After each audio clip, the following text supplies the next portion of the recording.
परमेश्वर पिता का धन्यवाद करती हूँ कि ये समय मुझे दिया। परमेश्वर ने मनुष्य की रचना की, उसको बनाया, और मनुष्य ने पाप करके उसकी संगति को छोड़ दिया, या यूं कहिए कि पाप से परमेश्वर की संगति का जो नाता था वो मनुष्य का टूट गया। लेकिन हमारा प्यार करने वाला, हमसे प्यार करने वाला परमेश्वर एक योजना करता है, और वो योजना होती है अपने इकलौते बेटे को इस धरती पर भेजने की। और इस योजना को स्वर्गदूत के माध्यम से मरियम तक पहुंचाया जाता है। और लूका उसका पहला अध्याय 38वां वचन यूँ कहता है कि जब स्वर्गदूत मरियम के पास आते हैं और सारी बात उसको करते हैं, तो मरियम का एक जवाब था, और वो जवाब था, प्रभु की दासी हूँ मैं, और मुझे तेरे वचन के अनुसार हो। अपने मन में ये मान लेना कि मैं दासी हूँ। हम सब जानते हैं कि दास और दासी का काम होता है अपने स्वामी के कहे अनुसार चलना, उस हर बात को मानना। लेकिन यहाँ पे मरियम का जो एक स्वभाव हमें देखने का मिल रहा है वो है समर्पण का। समर्पित है पूरी तरह से, और कहती है कि मैं तेरी दासी हूँ, तेरी इच्छा के अनुसार मेरी ज़िंदगी में हो। उसने अलाउ किया अपनी ज़िंदगी के अंदर कि जैसा परमेश्वर का वचन मेरे पास आया है वैसा ही मेरे साथ हो। आगे इस वचन को पढ़ेंगे, लूका 1 उसका 31, 32 और 33 इस प्रकार से है। देख तू गर्भवती होगी और तेरे एक पुत्र उत्पन्न होगा, और तू उसका नाम यीशु रखना। वह महान होगा, परम प्रधान का पुत्र कहलाएगा, और प्रभु परमेश्वर दाऊद का सिंहासन उसको देगा। वह याकूब के घराने पर सदा राज्य करेगा, और उसके राज्य का कभी अंत ना होगा। देख तू गर्भवती होगी और तेरे एक पुत्र उत्पन्न होगा, और उसका नाम भी बताया, उसका नाम बताया यीशु रखना। जब लोहार को देखें तो लोहार अपना काम करता है लोहे का, जब सुनार को देखें तो सुनार अपने सोने का काम करता है। इसी प्रकार हर एक का काम निश्चित किया गया है। यीशु सिर्फ नाम ही नहीं है, वो कारक है। किस चीज़ का कारक है? चंगाई देने वाला परमेश्वर। किसी की ज़िंदगी में अगर बीमारी आ जाती है तो जब वो यीशु का नाम उसकी ज़िंदगी में आता है तो उसके लिए वो चंगाई देने वाला परमेश्वर बनता है। किसी की ज़िंदगी में अशांति होती है, वो शांति की तलाश में ढूंढ रहा है, मेरे जीवन में शांति नहीं है, तो वो उसके लिए शांति का राजकुमार बन जाता है और उसकी ज़िंदगी में वो शांति देता है, उद्धार करता है। पापों से हमें माफ़ी नहीं मिल रही, लेकिन परमेश्वर का वचन कहता है तुम आओ अपने पापों को अंगीकार करो, तो वो हमें नया जन्म देता है और कभी भी हमारे पापों को स्मरण नहीं करता।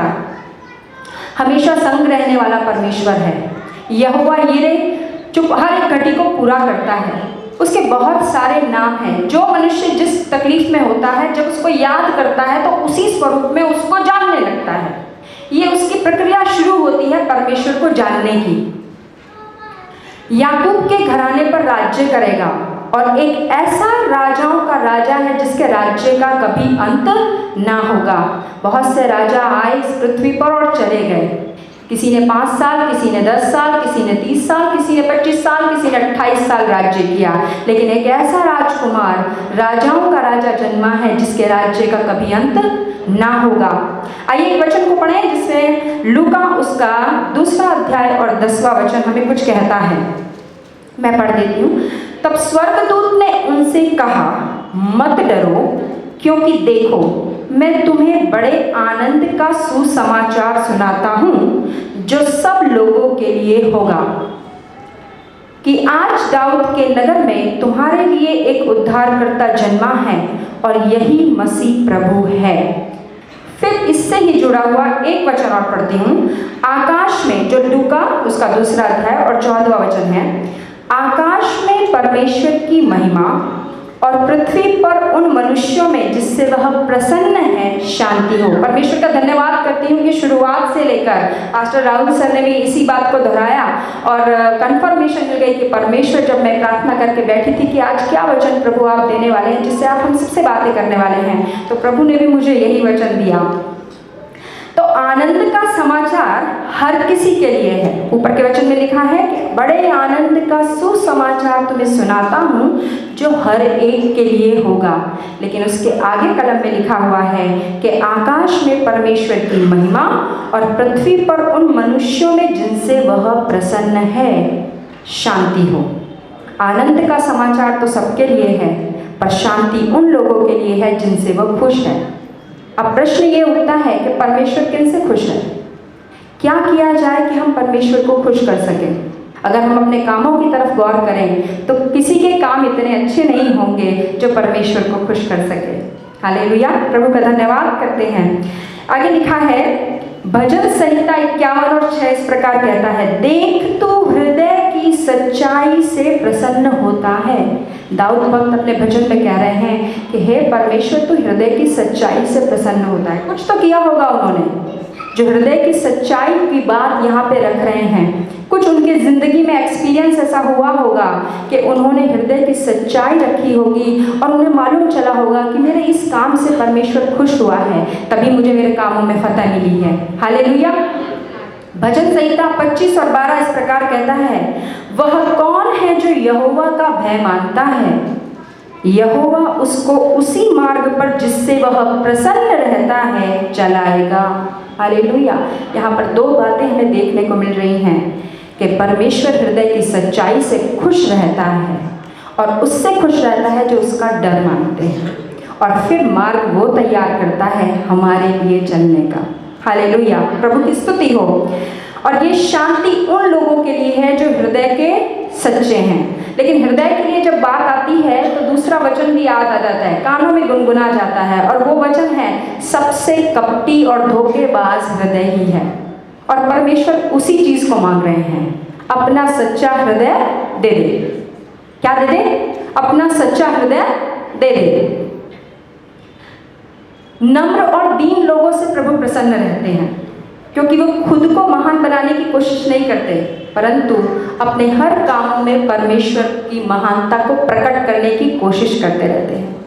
हमारे जब काम अच्छे हो जाए और हम ये बोलें प्रभु का धन्यवाद, ये मेरे से नहीं लेकिन परमेश्वर से हुआ है, ये नम्रता का एक उदाहरण है। अगर ये चीज़ हम अपनी ज़िंदगी में अप्लाई करते जाएंगे तो परमेश्वर हमें इसमें ब्लेसिंग देगा, लेकिन कदम बढ़ाने का काम हमारा है। हालेलुया। मत्ती 5:3 कहता है, धन्य है वे जो मन के दीन हैं और स्वर्ग का राज्य उन्हीं का है। अगली बात आती है दीनता की, और परमेश्वर ने कहा है स्वर्ग का राज्य। यहाँ पृथ्वी पर के राज्य की बात नहीं कर रहे हैं, लेकिन उसने जो अनंत जीवन पिता की गोद में हमारे लिए छिपा के रखा है, और जिसके लिए वो कहता है कि स्वर्गीय वस्तु की खोज करो, वो अनंत जीवन उसने पिता की गोद में हमारे लिए छिपा कर रखा है, और उसी खोज करने की बात वो हमसे कहता है। और इसीलिए कहा गया है धन्य है वे जो मन के दीन हैं, स्वर्ग का राज्य उन्हीं का है। यानी दीनता के कारण ही स्वर्ग का दरवाज़ा हमारे लिए और आपके लिए खुल सकता है। हालेलुया। उस पर अखूट विश्वास रखने वाले से प्रभु खुश रहते हैं। इब्रानियों में लिखा है 11:6 में, विश्वास के बिना उसको प्रसन्न करना मुमकिन नहीं है। जब एक पापी पश्चाताप करता है तो स्वर्ग में हर्षनाद होता है।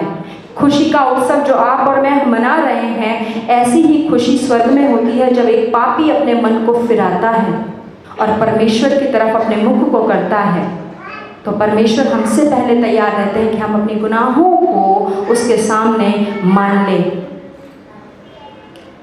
उसकी आज्ञाओं को मानने वाले से वह खुश रहता है। यूहन्ना 14 और उसका 15 में इस प्रकार से लिखा है, यदि तुम मुझसे प्रेम रखते हो तो मेरी आज्ञाओं को मानोगे। ये प्रसन्नता वाली चीज़ें हैं। क्या करें प्रभु आप खुश हो जाए। जब किसी बच्चे को कुछ चाहिए होता है तो वही हरकतें करता है जो उसके माँ बाप को पसंद होती हैं। मेरी मम्मी को ये पसंद है, मेरे पापा को ये पसंद है, तो वैसी ही एक्टिविटी पूरे दिन से शुरू कर देता है, ताकि मैं 2-3 दिन में नज़र में आ जाऊं और जो मुझे बात मनवानी है मैं उस बात को आगे रख सकूं। ये चाबियां हैं जो परमेश्वर आपको और मुझे देना चाहता है, और हमारे पास तो परमेश्वर का वचन है। धन्यवाद है उस बाइबल के पवित्र वचन के लिए जो हमें पग पग पर बताता रहता है कि हमें क्या करना है। बहुत से उदाहरण परमेश्वर ने अपने पवित्र शास्त्र में दिए हैं ताकि हम उनका मनन करें और उनसे सीखें। हाबिल जिसके विषय में लिखा है, परमेश्वर ने उसको और उसकी भेंट को दोनों को स्वीकार किया। क्यों स्वीकार किया? क्योंकि वो सच्चे विश्वास से चढ़ाई गई भेंट को स्वीकार करता है। विश्वास के साथ सच्चाई जब ये दोनों साथ मिलकर जाती हैं तो परमेश्वर इन दोनों बातों से खुश होता है।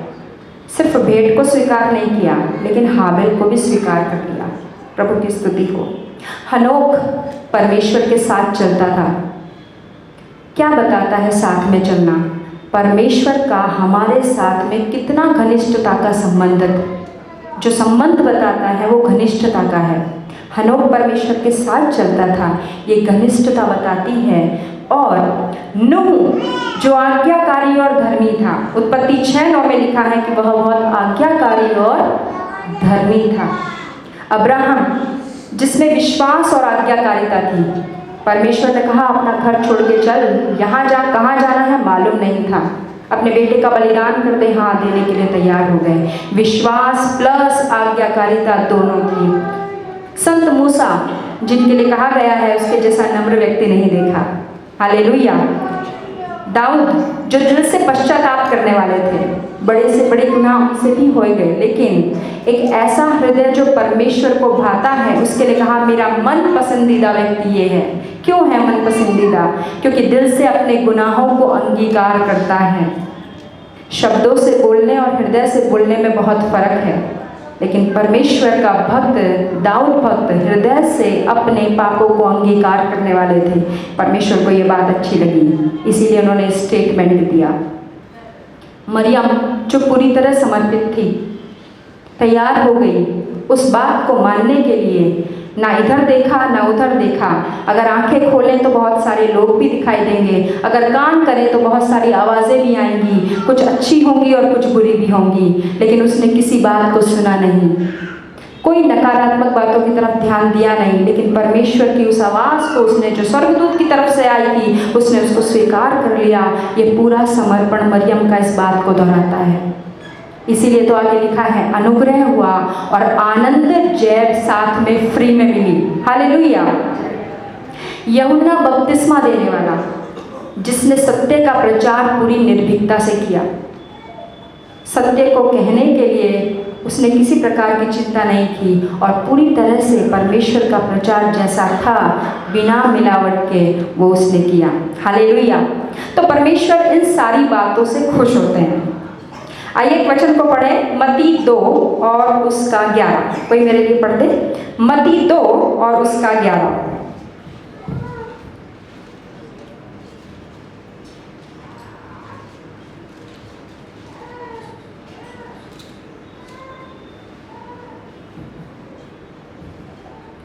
उन्होंने उस घर में पहुंचकर उस बालक को उसकी माता मरियम के साथ देखा और मुंह के बल गिरकर बालक को प्रणाम किया और अपना अपना थैला खोलकर उसको सोना और लोबान और गंधरस की भेंट चढ़ाई। अब ये 3 ज्योतिषी आए हैं और 3 चीज़ों को लेकर आए हैं जो हमने अभी देखा। टेबले के अंदर बहुत सुंदर प्रस्तुति थी और सोना, लोबान और गंधरस, 3 चीज़ों को। क्या आप सब विश्वास करते हैं कि परमेश्वर प्रभु यीशु मसीह आपके हृदय में जन्म ले चुका है? हम विश्वास करते हैं, विश्वास से ही काम होता है। अब ये जब विश्वास हो गया तो हम दर्शन करने आए, और जब दर्शन करके आए हैं तो हम उसके लिए कुछ भेंट भी लाए हैं। तो ज्योतिषी 3 भेंट लाए थे, सोना, लोबान और गंधरस। ये उस समय की बात थी जब प्रभु यीशु मसीह का जन्म मरियम के द्वारा हुआ था। अब आज हमारे लिए सिचुएशन ये है, अगर हम अपनी ज़िंदगी में से इसको कंपेयर करें तो सोना बताता है जो राजाओं को चढ़ाया जाता है, जो राजत्व का अस्तित्व हमें बताता है। दूसरी वस्तु है लोबान। लोबान मंदिर में धूप के समय पर चढ़ाया जाता है, धूप के रूप में चढ़ाया जाता है उसको। भजन संहिता 141 और 2 कहता है मेरी प्रार्थना तेरे सामने धूप के समान हो। ये दाऊद भक्त का वचन है। तीसरी जो वस्तु है वो है गंधरस। अब गंधरस पर अगर गौर करें तो वो मृत शरीर पर लेप लगाया जाता है, उसमें उसका इस्तेमाल किया जाता है। सोना, जो राजा को दिया जाता है, लोबान जो मंदिर में धूप के समय चढ़ाया जाता है, और तीसरी वस्तु है गंधरस जो मृत व्यक्ति के शरीर पर लेप किया जाता है। अब रोमियो उसका 12वां अध्याय और 1 वचन प्लीज मेरे लिए पढ़ दीजिए।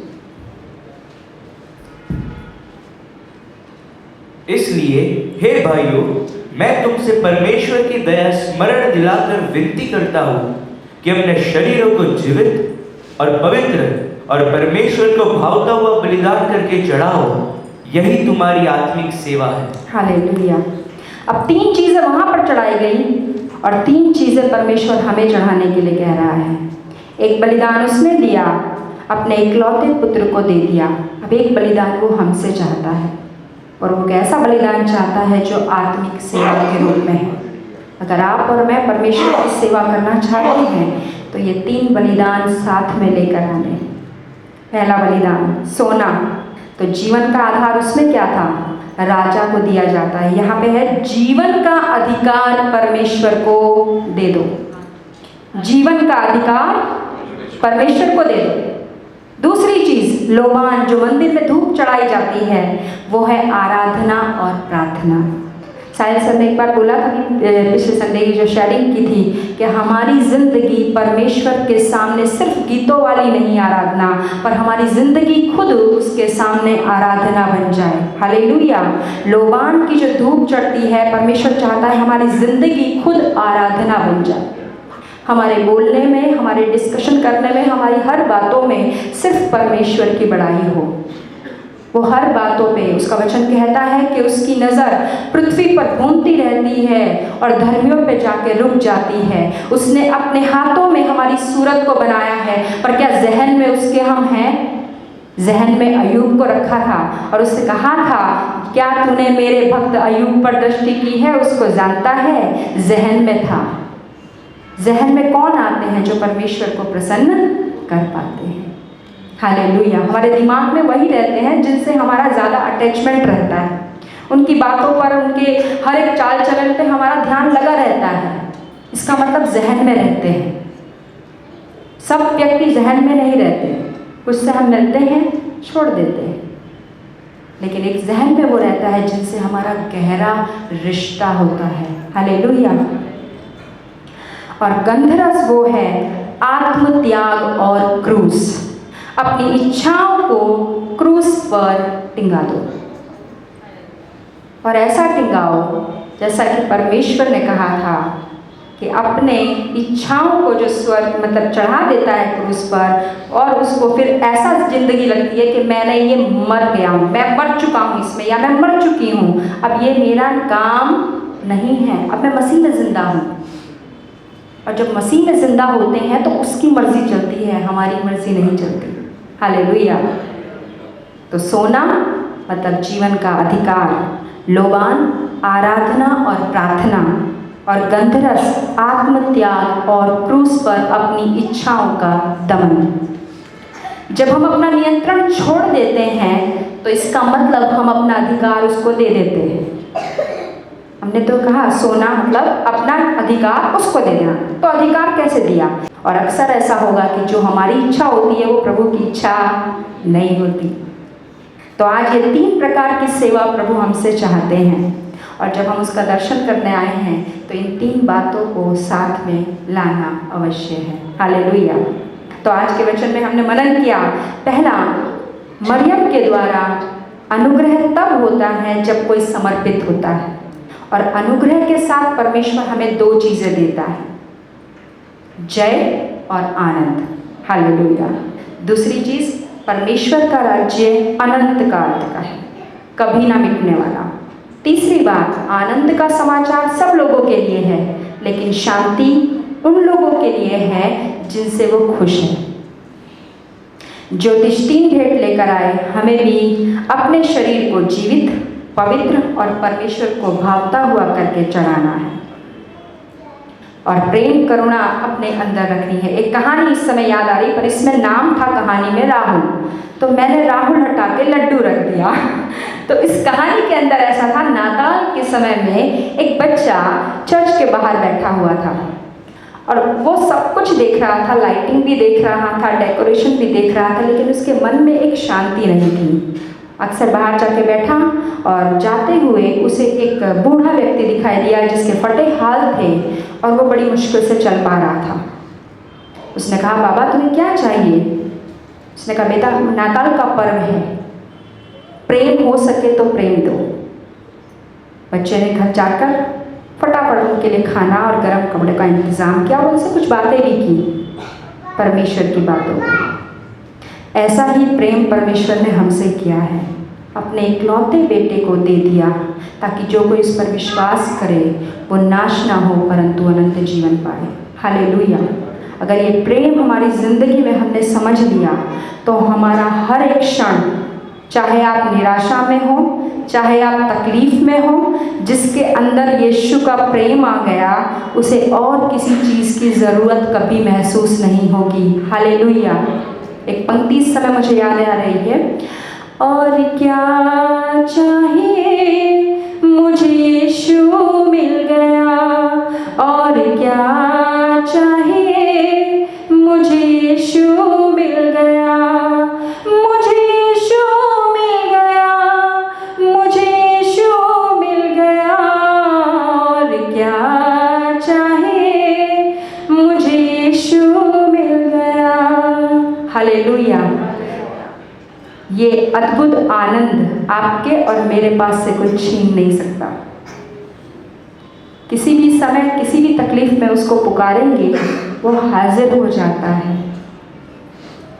उसकी स्तुति हो, उसकी आराधना हो, और ये आनंद हम सब में हमेशा बना रहे। ये सच्ची नाताल का आनंद है जो हमारे अंदर रहना चाहिए, और परमेश्वर चाहते हैं कि हम उस आनंद के साथ ही जिएं। जिसकी ज़िंदगी में वो है उसमें मायूसी नहीं हो सकती, जिसकी ज़िंदगी में है उसकी ज़िंदगी में बीमारी नहीं हो सकती। हालेलुया। प्रभु की स्तुति हो और इन वचनों के द्वारा प्रभु आपको और हम सबको आशीष दे।